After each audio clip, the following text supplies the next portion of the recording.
Dina, I've invented a new term. You want to know what it is? Yeah. Carbohydrate noise. Oh, I know yeah. that doesn't make sense to anybody except for probably you, but Wait, is that like the rice cooking really loud in the rice it's cooker and that really, like, yeah, and the pasta boiling and stuff like that. yeah, there's a lot of No, noise. it's Oh, that's a good guess though. The noise is really like what we're seeing these days. I mean, okay, so it's we're past midway 2025, just to reference that as we're recording this. There's just a ton of carbohydrate noise out there, and there has been for quite some time, right? Things ebb and flow in the nutrition world. Of course, we know this. So the noise these days is for athletic individuals is, hey, how many carbohydrates should I put into my body per hour of training, right? And the noise is let's push the limit, right? And the hmm noise is social media grabbing hold of this. And the noise is all these articles encouraging individuals to push, push, push 100 grams an hour, 120 grams an hour. Oh, why don't you try 150 grams an hour just for the heck of it? Your training partners, athlete, that's noise, right? You see these professional athletes who do pretty darn good in races consuming high carbs per hour. That's noise, right? So there's all this noise, and I hear this all the time from my clients. They're like, oh my God, I have no idea what to do. Can you please help me? So on today's episode, Dina and I are going to have a little, let's just call it armchair talk about this whole consuming copious amounts of carbohydrates during training or during exercise. Now, this is a discussion based episode. We will follow this up with a little bit more of a research and evidence based episode, but we wanted to just kind of spark the interest. We wanted to kind of grease the wheels a little bit before we do this. So you do not have to listen to 5 hours of an episode of Dina and I discussing this. So this is where we're going to start, D. We know nowadays that the recommended, let's start with the research recommended carbohydrate gram consumption per hour during exercise. Okay, just so we have a platform to start with. So, what research tells us is individuals should consume between 30 to 90 grams of carbohydrate per hour. Now, that used to be 30 to 60. Yes, there's outliers above 90, but the current research recommendations are 30 to 90. Okay, so are we pretty set on that, D?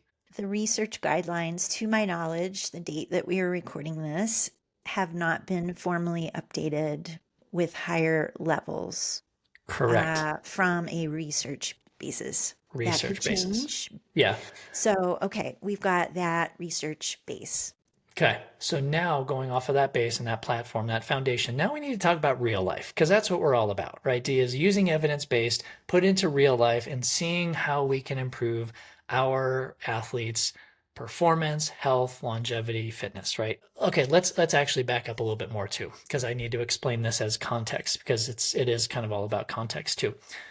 Let me explain, which we've done in the past on different episodes about metabolic efficiency training, stabilizing blood sugar, blood insulin levels with food, right? We know this. You guys have heard this before. If not, we'll reference which podcast episodes those were in our show notes. But what I want to say is the testing that tests your metabolic efficiency, or should I just say metabolic inefficiency, right? You can say either or, it doesn't matter.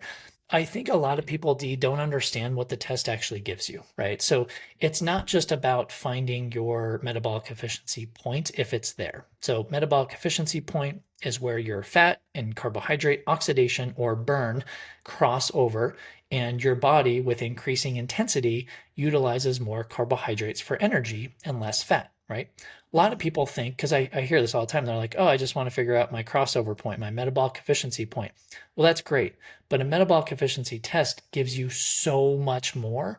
And what we're going to focus on is another metric that it gives you is total calorie oxidation, of which we know how many calories come from, dun, dun, dun, carbohydrate burning. So let me just say that there is a very accurate way, i.e., metabolic efficiency testing, to actually determine how many carbohydrates you need to put in your body during training and during racing. So, with all of that said, and that platform is now set, D, there's no guessing there, right? Would you agree? You do the testing, I do the testing. Exactly. Yeah. Yeah. right? I mean, Yep. it's pretty easy. That's just one of the metrics we get when we give an athlete all the data. Yeah, objective data. Yes. And individual objective data based on their physiology at that moment in time. Because it can Exactly. change a little bit, right? Especially as we Yeah. age and maybe sometimes dietarily if you make some dietary changes. But okay, so with that out of the way and knowing we've got a little context and we can measure that, you don't have to guess. This whole training the gut thing. Let's go down that rabbit hole because this is getting a lot of attention. I mean, a ton. We recently did an episode and where we talked about how high carb was Kilian Jornet, the famous professional ultra runner, when he did Western States 100-mile run earlier this summer. But really, what we're looking at here is the noise, the carbohydrate noise, is really focused on shove as many carbohydrates into your body during training per hour as your gut can handle.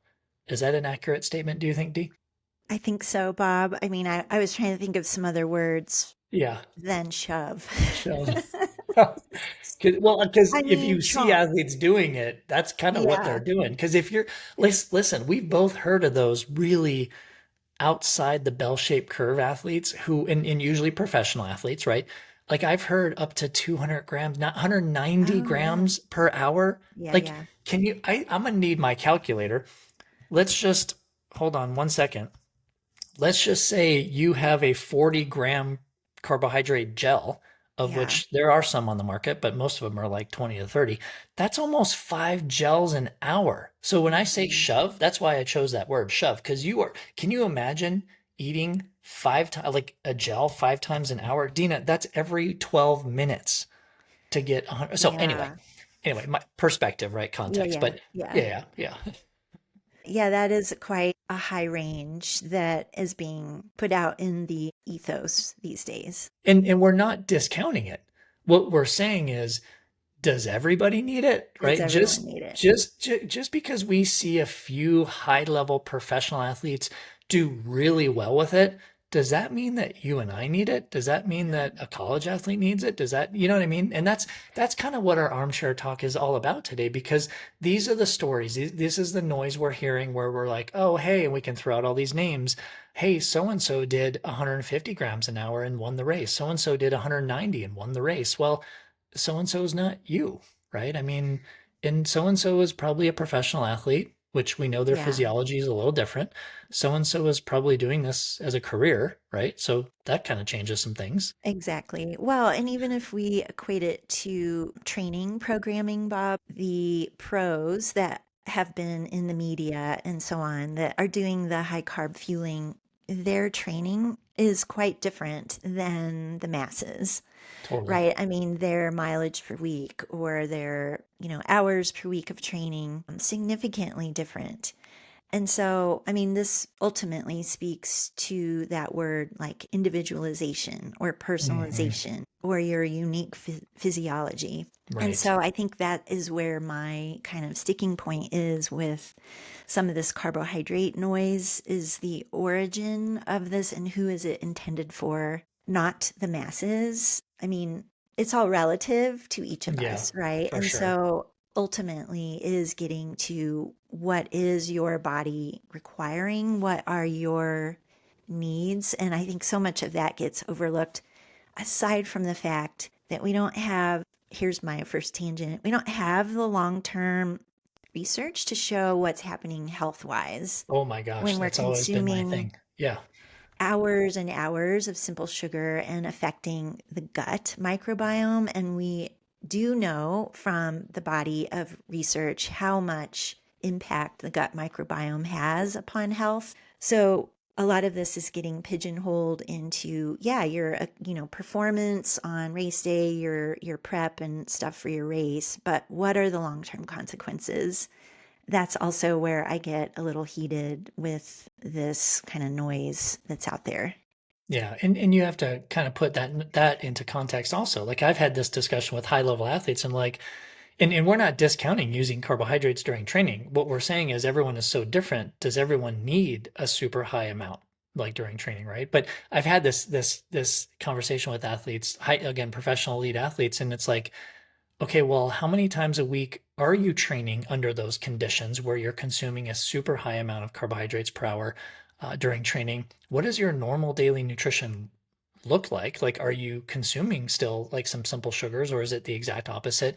And to your point, like what is happening? What is going to happen long term with this athlete? And Yeah. those are just the things we don't know yet, right? And that's why you and I are both on board for some comprehensive blood work testing, obviously metabolic efficiency testing. Like, let's figure out how the body is reacting to this, uh, so we can actually give you the right indicators of, yeah, this may be right for your body or maybe not right for your body. I mean, how many times, I mean, I can count so many, D. How many times have you done a metabolic efficiency test on an athlete? And after the test, you're like, wow, you've got a super high burn rate and you're burning a lot of carbohydrates per hour.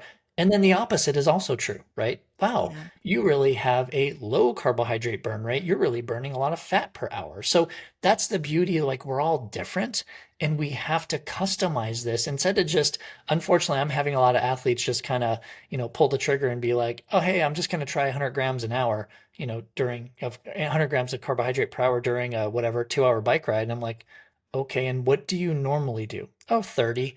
Like, okay, um, maybe we don't go right to 100 because that has the potential to seriously impact your gut, your digestive system. But that, again, that's the noise because they see winners of the tour, they see all these great athletes doing this, and it's like, if you're going to do it, there while no exact protocols exist for training the gut, believe me, I know this because I researched it for my updated metabolic efficiency training book, of which I put the only pseudo protocol we actually know of in there. But everyone's different, D. Like, we have to figure this out, like with everybody. But I feel like instead of guessing, this is true testament of pointing towards testing again.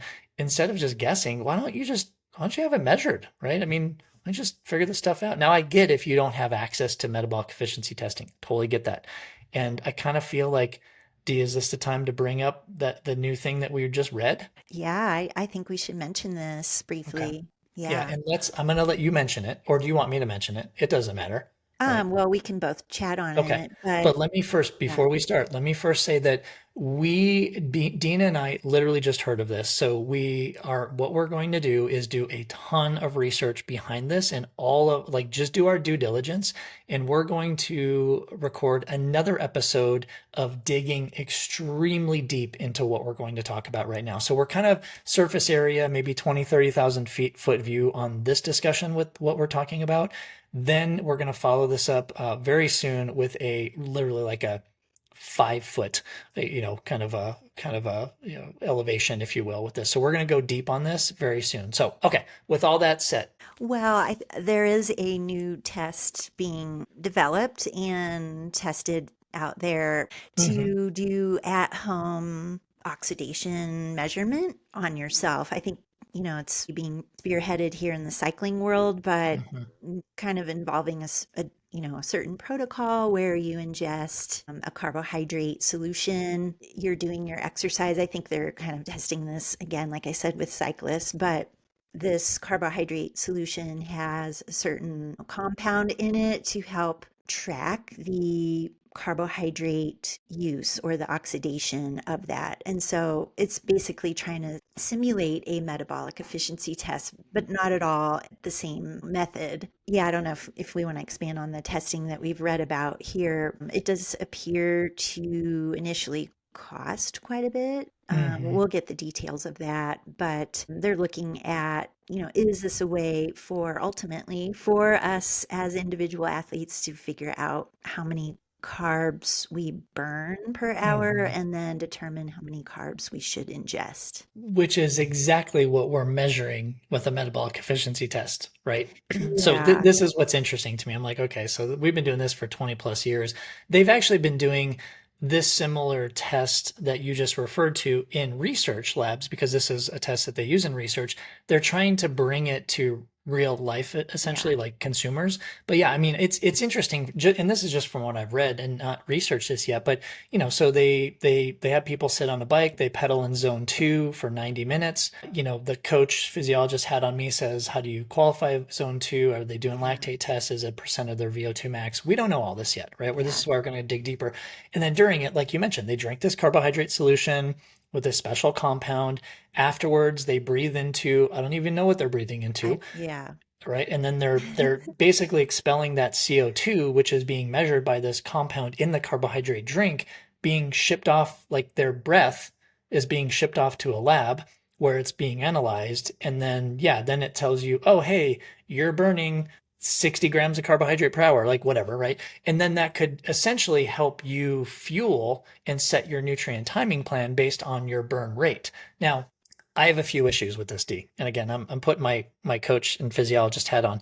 If we're only measuring this in a zone 2, what happens in zone 3 and zone 4 in Yeah. sprints, right? Right. Which we actually do during metabolic efficiency testing because we go through a variety of intensities. And that's the whole point, is to see how many carbohydrates your body burns through a myriad of intensities, not just one zone 2. Like, okay, I mean, sure, if you're going to do zone 2 100% of the time, maybe that's applicable, but that's an issue that I have just in reading about this, right? So Yeah. maybe you can do it over a host of different intensities, who knows? But I think to your point too, something like this, like whenever something like this gets to market, D, it's always super expensive to begin with because Hmm. it's the only one. They have no competition. There's not a lot of supply yet, right? So the cost is going to be probably more than what we charge for a metabolic efficiency test. And okay, maybe I'm trying to sell you on a metabolic efficiency test, but you get so much more from a metabolic efficiency test because we can actually help you set your daily nutrition plan from it too, and your nutrient timing plan, and even sometimes your exercise prescription. So, Bob, there's so much here. I mean, this testing isn't revealing much with regard to the impact of daily nutrition, which is yes, so bingo, often missed. And bingo. sadly, we have to keep coming back to that to try and convince people like your daily nutrition pattern definitely influences what we're seeing here. Yeah. Nonetheless, I mean, I find the testing, that this methodology or whatever is super intriguing. So I'm excited for us to dive into it more. Yeah, and I certainly don't want to badmouth this just because we don't know about it a lot or too much about it yet. It's super exciting. Like I'm super excited like you are. I'm like, oh my gosh, another thing that we might be able to help people with their nutrition with, right? But I feel like there's a lot of holes right now. Granted, we only read a layperson article on this. So that is the knowledge that we are going by right now. The next episode will include less layperson knowledge and more research-based knowledge for whatever we can get our hands on and Yeah. talk to people about. And so I feel like there's a lot to be done on this topic, but it is, I agree with you. I think it's super exciting that, people are being very forward thinking and saying, how can we measure more in the Yeah. body? How can we essentially answer the question, how many carbohydrates should I consume per hour for optimal performance? I think, we all want to get there, but unfortunately it's not as easy sometimes as just saying, oh, eat 30 to 90 grams per hour. It's a huge range, right? So Hmm. I appreciate where they're going and trying to narrow this down a little bit. We'll kind of see what it has in store in the future, but yeah, I feel like we've got a little bit more work to dissect this information. Yeah. So we'll get to that here real soon, Bob, and make that available for our awesome listeners out there. Definitely, you can tell the passion in our tone and facial expression if you're watching us on Yes, YouTube. yes, Super exciting, but that is because we are so passionate about this and have seen the role of, this aspect in hundreds, thousands of athletes' lives. yes. So that's why we want to continue this conversation. Yeah.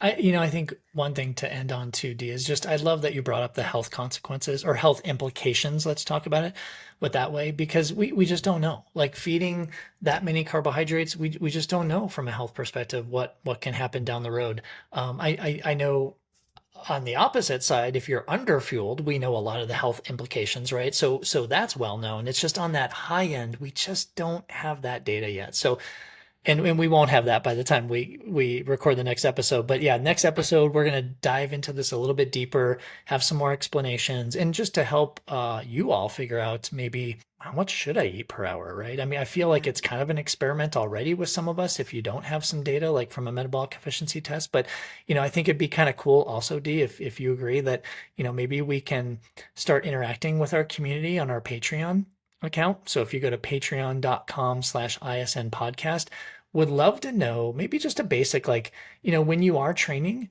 how many grams of carbohydrate do you consume per hour? Like, are you in the 30 to 90 grams? Are you less? Are you more? Like, I'd be kind of curious to learn that, D. And everyone's so different, and that's what we're speaking to here. Hearing from our community their unique fueling plans as they've developed over their own, experience and testing, and with the emergence more of the messaging here in high carb fueling, how you found your way or how you're kind of questioning some things. I think, again, is just sharing is caring, Bob.